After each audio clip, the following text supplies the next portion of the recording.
러시아의 푸틴이 선을 넘어도 한참 넘어버렸습니다. 핵억지로 경계 강화 지시를 내린 것인데 이것은 사실상 핵전쟁을 준비하라는 뜻이기 때문이죠. 덕분에 미국 전략사령부는 대변인을 통해 우리는 푸틴의 핵무력에 대한 성명을 보았다. 미국은 적절한 자세를 유지하고 있으며 대통령이 요구할 시 언제라도 준비되어 있다라는 공식 성명을 발표하였는데요. 미국 전략사령부는 미국에서 핵을 관리하고 있는 조직으로 푸틴이 핵무기를 사용하려는 기미가 보일 경우 선제적으로 러시아 본토에 핵미사일을 쏠 수도 있다는 초강경 대응을 시사한 것입니다. 실제로 미 국무부는 러시아에 있는 미국인들은 지금 당장 그곳을 떠나라고 경고할 정도이기에 그들의 경고가 결코 빈말이 아님을 강조하고 있죠.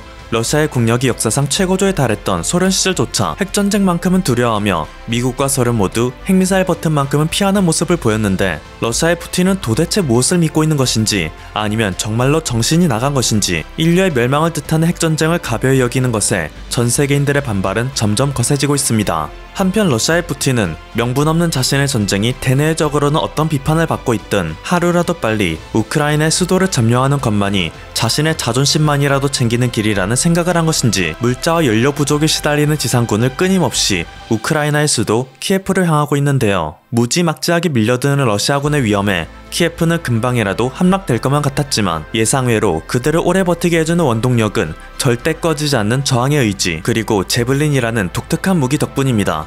거대한 바주카포처럼 생긴 이 대전차 미사일은 사실 인터넷상에서 어떻게 미사일 한 발이 1에서 3억이나 하냐며 너무 비싸다는 비판을 듣고는 했는데요. 이번 우크라이나와 러시아의 전쟁에서 제블린은 놀라운 재평가를 받고 있습니다. 3세대 적외선 유도 방식으로 타겟 조준만 인식하면 자기가 알아서 목표까지 날아가 꽂히기 때문에 히트앤런 전술의 구사가 가능하고 초반 발사 시 콜드런치, 약간 후폭풍으로 사수에게는 안전하지만 이후 알아서 추진하여 나가는 첨단 기술을 사용하기 때문에 건물 안에서 엄폐한 상태로도 운용이 가능합니다. 현대 시가전에서 전차들의 킬러라고 봐도 무방한 무기인데 겨우 1에서 3억 정도 하는 가격으로 수십억을 호가하는 전차를 파괴시킬 수 있다면 이것만큼 뛰어난 가성비가 없겠죠.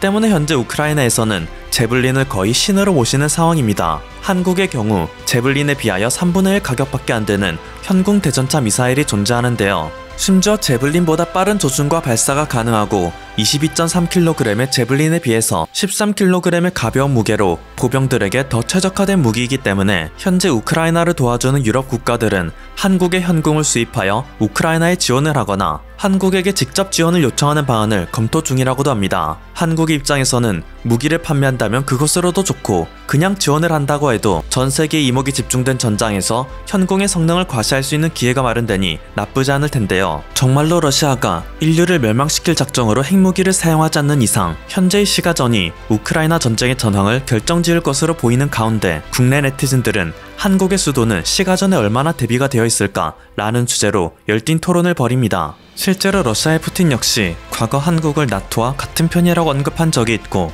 이번 우크라이나 전쟁을 계기로 한국이 포함된 자유진영과 북중러의 독재진영이 앞으로 더욱 첨예한 분쟁을 벌일 수밖에 없는 구도가 되었기에 러시아가 자유동맹의 최전선인 한국에 대한 침공 계획을 수립하지 않았을 리 없기도 하죠.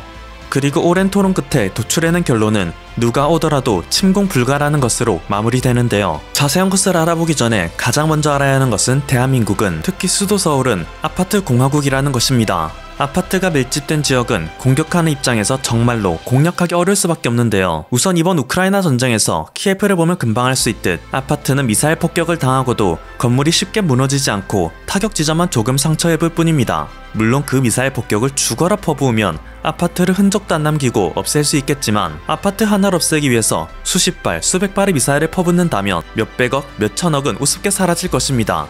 심지어 한국에는 그 아파트가 2만 채 가량 있는데 이 아파트를 모두 없애려면 미국이 작정하고 때려도 국고가 모두 털리고 말 것입니다. 게다가 한국의 아파트는 좁은 땅에 많은 사람을 수용하기 위해서 기역자로 꺾이는 구조가 많은데 이런 아파트들은 평범한 일자형 아파트에 비해 축이 여러 개라 아무리 미사일을 맞아도 쓰러지지도 않습니다. 둘째, 2000년대 들어서 지어진 고급 빌딩들은 헬기 착륙장도 딸려있고 대공 방어용 무기도 설치할 수 있는 구조로 되어 있기 때문에 적으로부터의 방어가 용이합니다. 셋째로, 아파트의 최장점 중 하나로 꼽히는 것은 화학탄에 대해 면역이라는 것입니다. 대부분의 화학탄은 공기보다 무겁기 때문에 밑으로 가라앉는 성질이기 때문에 굳이 고층 건물이 아니더라도 3에서 4층 높이 위로만 올라간다면 방독면을 벗어도 될 정도로 안전하죠. 하지만 한국의 서울은 어지간하면 10층을 넘는 아파트들이 질비해 있기 때문에 화학전이 발생해도 전원이 생존할 수 있는 기적의 지형지물이라 해도 과언이 아닌 상태입니다. 이렇게 천연 요새라 해도 과언이 아닌 아파트 공화국에 적국이 쳐들어와 시가전을 시도하면 우리는 지금 당장 전투에 투입될 수 있는 300만 명가량의 예비군이 아파트 곳곳에 숨어들어 각자 개인 화기와 대전차 미사일 등을 운용하고 치고 빠지면 그 누구도 뚫을 수 없는 상황인 것인데요. 만약 이런 위험성을 알고서도 굳이 적이 대한민국의 서울을 점령하고 싶어 쳐들어온다 하면 가상의 적군은 다음과 같은 한국의 뭐 같은 지형을 뚫고 와야 합니다.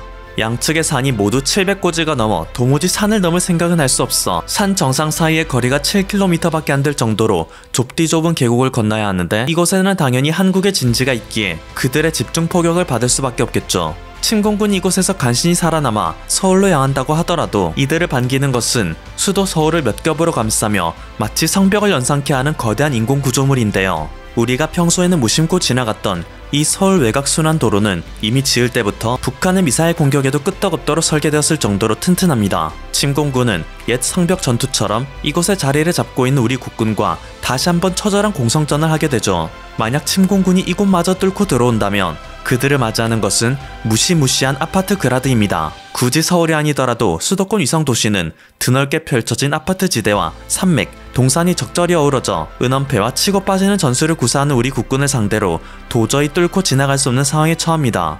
그리고 또 만에 하나 침공군이 이곳마저 뚫고 들어온다면 이번에는 다소 색다른 천연 요새를 맞이하며 난생 처음 느끼는 절망감을 마주하게 되는데요. 남쪽에서 침공해오는 적군이 맞이할 전 세계 어디를 봐도 찾아볼 수 없는 시내 한복판을 흐르는 대한민국의 젖줄 거대한 한강입니다. 영국 런던의 템즈강, 프랑스 파리의 샌느강, 러시아 모스크바의 모스크바강 등 한국 이외의 국가들은 시내에 위치한 강이 기껏해야 폭 250m 정도가 최장 길이입니다. 반면 한국 서울의 한강은 가장 짧은 쪽인 한남대교가 900m, 마곡대교는 3000m까지 이르는 미친 폭을 보입니다. 만약 한국이 방어를 위해 한강 다리를 폭파시키면 침공군을 울며 겨자먹기로 공병을 투입해 임시교량을 설치하는 상황에 처하는데 인류 역사상 가장 길었던 임시교량이 겨우 788m에 불과합니다. 이것은 한강의 가장 좁은 곳도 통과 못하죠. 그나마 할만한 거라면 간단한 부교를 설치하는 방식이 있는데 이것은 이적 일대 모두를 침공군이 장악해야 가능한 시나리오이기 때문에 안쪽에서 대기하는 한국군에게 지속적으로 공격을 받으면 침공군에게 절대 불가능한 시나리오입니다. 1000만분의 1의 확률로 이 한강마저 뚫고 들어온다는 가정도 하게 된다면 그들은 전 세계에서 그리고 대한민국에서도 가장 아파트가 밀집된 아파트 공화국인 수도 서울의 아파트 요새를 맞이하며 현실 부정을 하는 단계까지 이를 것입니다. 이까지 들어오는 데만 해도 대부분의 전력이 손실된 상태일 텐데 이제 한국의 중심부에 도착한 셈이고 한국은 이곳에서 모든 총력전을 준비하고 있을 테니 웬만한 화력으로는 한국의 방어를 뚫어낼 재간이 없죠. 물론 지금까지의 시나리오를 모두 관통하는 한 가지 반박 논리가 있기도 합니다. 애초에 시가전을 하지 않고 공군 전력을 이용하여 주요 시설만 파괴하면 되는 거 아닌가. 어느 정도 일리가 있는 말이죠. 적군의 입장에서도 굳이 민간인이 많으면서도 괜한 전력 소모만 일으키는 아파트 그라드를 공략하는 방법을 택하느니 주요 군사시설만 파괴시켜 사실상 한국의 지휘 통제부를 무력화시키는 게 최선의 방안입니다. 실제로 현재 우크라이나가 전쟁 초반 러시아로부터 순식간에 압도당한 이유도 허망하게 뚫려버린 방공망 때문인데요. 전쟁이 시작되자마자 러시아의 전투기와 미사일은 우크라이나의 영공이 마치 자신의 안방인 것 마냥 자유롭게 오가며 우크라이나의 주요 시설을 타격하였습니다.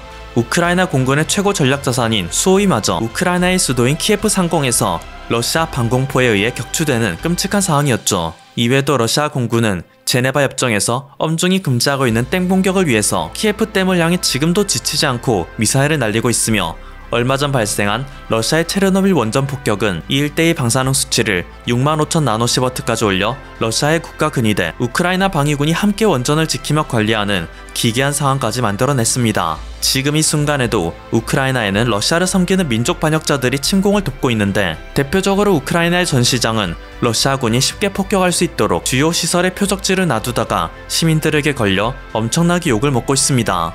사실 시민들이 그를 살려두고 있는 것이 정말 대단한 인내력이라고도 볼 수 있는 상황인데요. 이렇게 방공망이 뚫려버리면 한순간에 국가의 심장부까지 털려버릴 정도이기에 공군은 돈 잡아먹는 하마라는 소리를 들으면서도 강대국들은 공군에 막대한 예산을 투입하는 것입니다. 엄청난 돈을 쓰는 것으로도 모자라 세계 각국은 새로운 전투기를 만들어낼 때마다 이것이 고국을 안전하게 지킬 수 있도록 각자의 문화에 맞게 고사를 지내는 미신이 대놓고 진행되죠. 이렇게 제공권의 중요성이 부각되는 가운데 과연 한국은 러시아에 대항하여 어느 정도 제공력을 갖고 있을까요?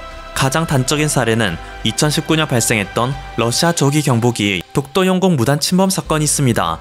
후한무치한 러시아는 아직까지도 자국 전투기가 우리의 영공을 침공한 적이 없다 부인하고 있지만 우리는 이때 당시 F-15K와 KF-16 등을 긴급 출격시켜 러시아 조기 경보기의 전방 1km 근방에 20여 발의 플레어와 360여 발의 기관포 경고 사격을 통해 러시아의 침입을 격퇴하였습니다. 이것만으로도 우리 공군의 대공 감시망과 대응 속도는 증명이 되어 있으며 전면전으로 진입한 우크라이나의 주요 시설 곳곳을 초토화시키는 러시아의 미사일이 우리 국토는 그렇게 쉽게 유린할 수 없음이 최근 국방부의 발표로 확신을 얻고 있습니다. 우리 국방부는 지난 23일 원래 비밀로 붙이다가 2025년 즈음 돼서 발표할까 싶었는데 러시아의 우크라이나 침공 이슈를 보고 사안의 심각성을 인지해 발표한다. 대한민국은 한국형 아이언돔 미사일 방어체계의 핵심인 장거리 지대공 미사일 LSAM의 개발을 성공했다 라고 밝혔는데요.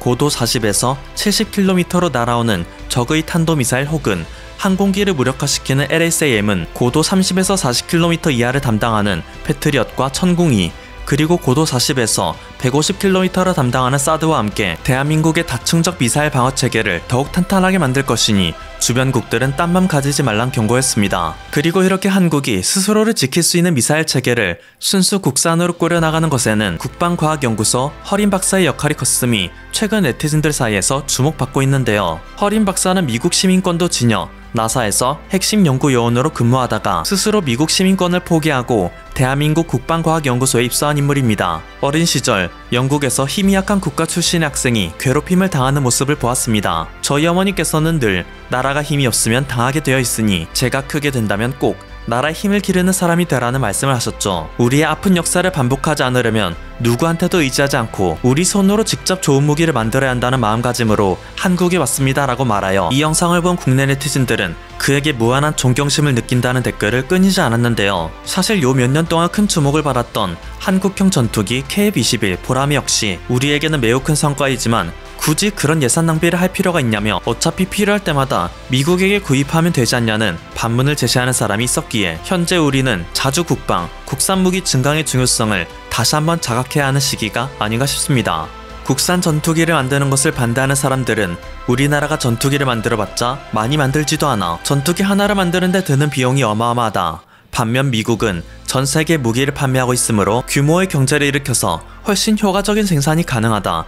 우리는 단지 그것 혜택을 보면 되는 문제이다. 심지어 미국은 FMS 방식이라 하여 미국 정부가 직접 전투기의 품질을 보증해주며 우방국의 무기를 수출 판매해주는 서비스를 제공해주는데 왜 굳이 이걸 거부하고 돈 낭비를 하느냐 라는 논리를 내세우는데요.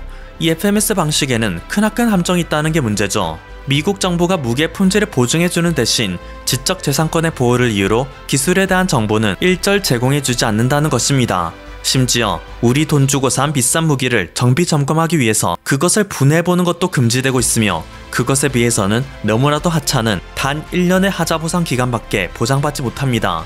가뜩이나 비싼 몸값의 미국 전투기인데 그것의 부품을 구하는 것은 하늘의 별 따기보다 어려울 뿐더러 미국에 부탁한다 하더라도 사소한 수리에 걸리는 시간만 짧게는 몇 개월부터 길게는 몇 년 이상이 소요되죠. 최근까지 우리군 해외로부터 도입한 무기의 60% 이상이 FMS인데 이것으로부터 초래되는 비용만 어마어마하기에 굳이 규모의 경제를 일으키지 않더라도 순수 국내 기술로 무기를 개발하여 운용하는 것이 결과적으로는 우리에게 이득인 것입니다. 아무쪼록 점점 미쳐가는 국제정세 속에서 누구라도 건드린다면 회복 불가능한 타격을 입히겠다 라는 신념 하나로 매년 폭발적으로 국방력을 증진시키는 대한민국의 행보를 응원합니다. 지금까지 퍼플튜브였습니다. 여러분의 구독과 좋아요 그리고 알림 설정은 콘텐츠 제작에 큰 힘이 됩니다. 감사합니다.